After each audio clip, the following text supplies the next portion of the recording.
Découvrez un résumé de l'actualité macroéconomique de la semaine et les principaux éléments à suivre sur les marchés au cours des prochains jours avec Alexandre Baradez, chef analyste chez IG. On termine la semaine aujourd'hui. Date d'enregistrement de ce podcast vendredi à 17h par les chiffres d'inflation PCE aux États-Unis. Des chiffres d'inflation PCE qui sont extrêmement importants parce que c'est une des mesures d'inflation aux États-Unis qui est surveillée par la Fed en même temps que les chiffres d'inflation CPI, donc un indice des prix à la consommation. L'indice PCE est une mesure un peu plus ciblée sur un type d'inflation aux États-Unis et les chiffres du jour montrent largement en décalage par rapport au consensus, un rebond plus fort que prévu de l'inflation core PCE, donc l'inflation cœur PCE en mensuel, donc d'un mois à l'autre, mais aussi et surtout, et c'est ça la vraie mauvaise surprise pour le marché, c'est qu'il y a un rebond sur l'inflation en rythme annuel sur l'inflation PCE. Donc c'est non seulement largement supérieur au consensus, mais en plus, on a un rebond de l'inflation PCE en rythme annuel. Et donc, la réaction des marchés a été immédiate. Les taux qui étaient déjà tendus depuis plusieurs semaines, ça fait un mois maintenant à peu près, tout le mois de février, que les taux aux États-Unis, notamment les taux courts, se sont redressés. Le taux de 2 ans par exemple, je vous donne un exemple, il était à 4% au début du mois de février, aux alentours de 4,05. Là, juste après les chiffres d'inflation PCE vendredi, on le retrouve au-delà de 4,8%. Donc quasiment 80 points de base de hausse en l'espace de 4 semaines, c'est beaucoup. Et donc on voit des marchés actions américains qui continuent de corriger. On est sur des replis de l'ordre de 6 à 7% sur les indices américains par rapport à leur plus haut de début février.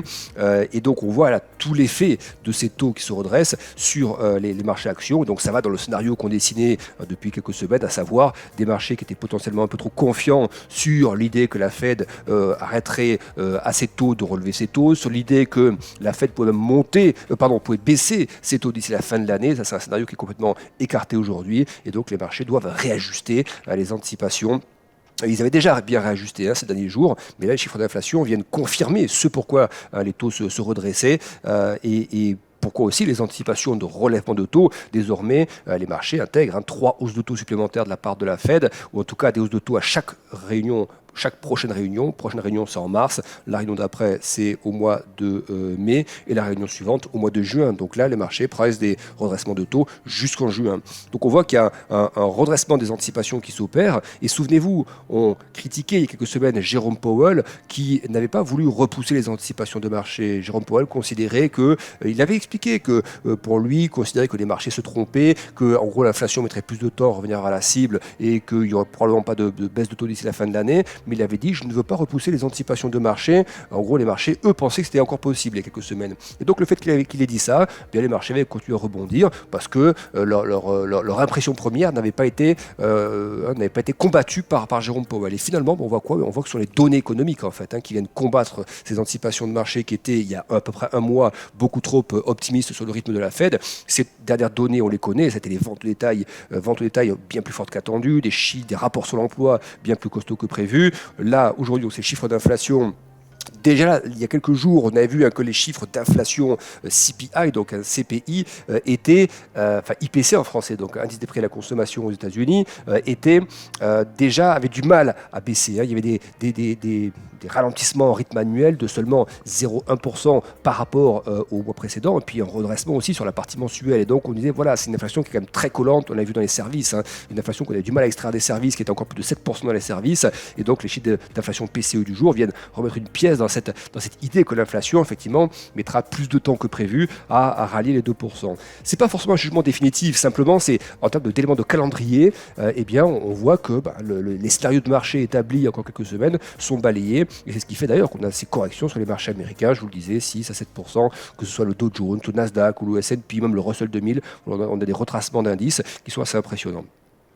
Mais qui sont justifiés. C'était le scénario qu'on dessinait. On disait attention, on a des marchés qui sont probablement un peu trop optimistes à court terme. Et là, c'est très bien de les voir finalement revenir sur des niveaux plus normaux par rapport à la trajectoire des prix aux États-Unis. On voit que la volatilité, donc le VIX, aujourd'hui, elle est remontée aux alentours de 23. C'est pas un niveau dramatique, 23. Quand tout va bien sur les marchés, on est entre 10 et 15 de volatilité. Quand on est assez stressé, c'est vers la zone des 30, et quand on commence à paniquer, c'est vers 40, vous voyez, et au-delà, 50, 60. Donc entre 20 et 25, c'est pas des niveaux de panique du tout sur les marchés, mais le VIX, le niveau de volatilité du SP500, donc le plus gros indice américain, était retombé il y a quelques jours à 17. Vous voyez, donc là, on le retrouve quand même dans des zones plus en cohérence avec ce que l'on voit des risques liés à la Fed, de ces risques d'auto supplémentaires, et donc des marchés actions qui baissent et cette volatilité qui s'est un petit peu reprise. Et c'est vrai qu'il y a eu un contraste ces dernières semaines entre ce qui se passait sur les marchés américains, qui baissent déjà depuis quelques jours, même quelques semaines, et puis des marchés européens, des indices européens, que ce soit le CAC 40, le MIB italien ou l'IBEX pour l'Espagne, et même le DAX, mais au moins les autres par rapport au DAX, étaient déjà revenus sur leur sommet de fin 2021, début 2022. Donc c'est pas seulement une thématique du CAC 40 d'être remonté sur ces sommets comme ça et ces points hauts précédents. D'autres indices en Europe l'ont fait. Donc c'est même pas seulement la thématique luxe par exemple qu'on met souvent en avant pour justifier que le CAC soit rapidement revenu, le luxe par rapport à la Chine, etc. On voit bien que d'autres indices européens qui ne sont pas du tout pondérés avec du luxe ont fait la même trajectoire, ont eu la même trajectoire en Italie et en Espagne. Alors bien sûr ça peut être lié aux banques, etc. Il y a d'autres composantes dans d'autres indices, mais ce qui interpelle quand même et qui a interpellé ces dernières semaines et qu'on avait déjà souligné, c'est qu'il y avait un gros décalage, il y a toujours un gros décalage dans la trajectoire de correction des indices américains, je vous le disais, 5, 6, 7% de baisse sur les indices, alors qu'en Europe, là aujourd'hui ça baisse un petit peu plus après les chiffres d'inflation PCE, on a un DAX en gros qui revient sur des niveaux des plus bas depuis le début du mois, donc des plus bas de 3 semaines, mais le CAC, lui, reste encore 2-3% sous les sommets, donc on voit que c'est quand même bien plus dur pour les indices européens de rendre une partie de leurs gains, malgré les taux qui se redressent aussi en Europe, c'est pas seulement une thématique américaine, on a aussi des taux courts en Europe qui se redressent, les problématiques d'inflation sont également présentes en Europe.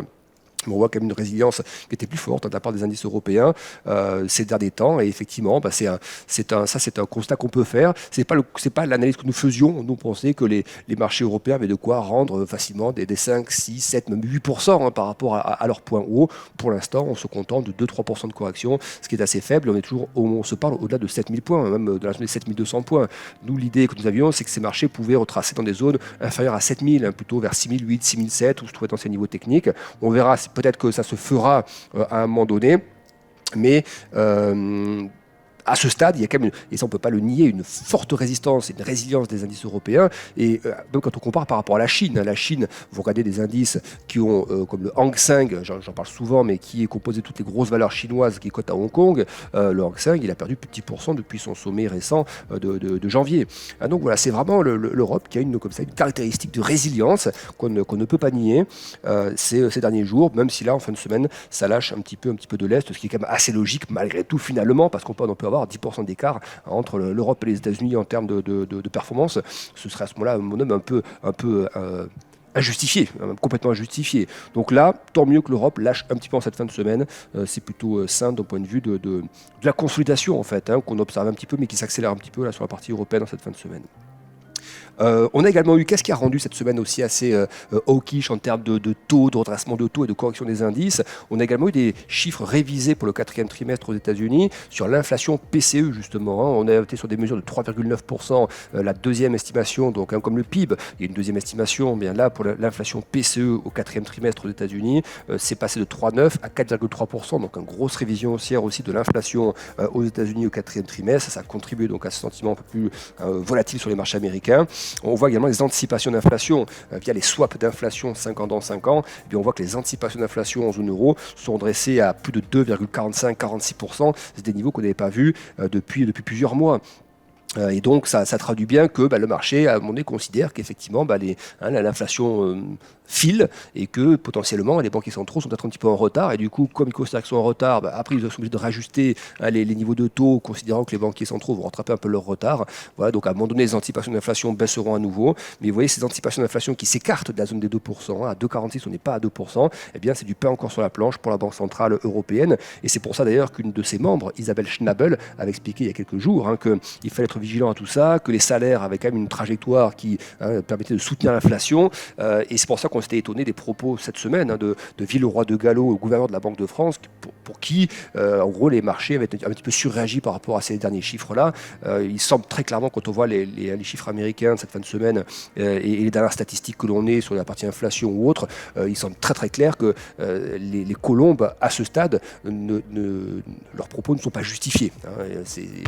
Non pas qu'il faille tomber dans l'agressivité monétaire absolue, mais entendre des propos comme ceux de Villeroy ces derniers temps, c'est à contresens de ce que l'on voit en termes de pression inflationniste, aussi bien en Europe qu'aux États-Unis. Donc les faucons ont eu la parole juste ces derniers temps et les marchés ont réajusté du coup ces dernières semaines par rapport à ça. Voilà ce qu'on pouvait dire de la semaine écoulée. On a également les minutes de la Banque centrale américaine. Donc ces minutes étaient... il n'y a pas eu de grosse surprise, disons, dans les minutes. C'est le compte rendu de la dernière réunion. On voit des parties qu'on a déjà entendues. Certains membres voulaient des hausses de taux de 50 points de base. Ce n'était pas la majorité, c'est pour ça qu'on n'a eu que 25 points de base. Certains considèrent qu'il y a des risques toujours orientés à la hausse pour l'inflation. Donc ça, c'est plutôt hawkish, plutôt agressif comme vision. D'autres considèrent qu'il faut faire attention, par contre, à la stabilité financière, parce que tous ces mouvements de taux, ces hausses de taux, ça rend les conditions de liquidité un peu plus délicate.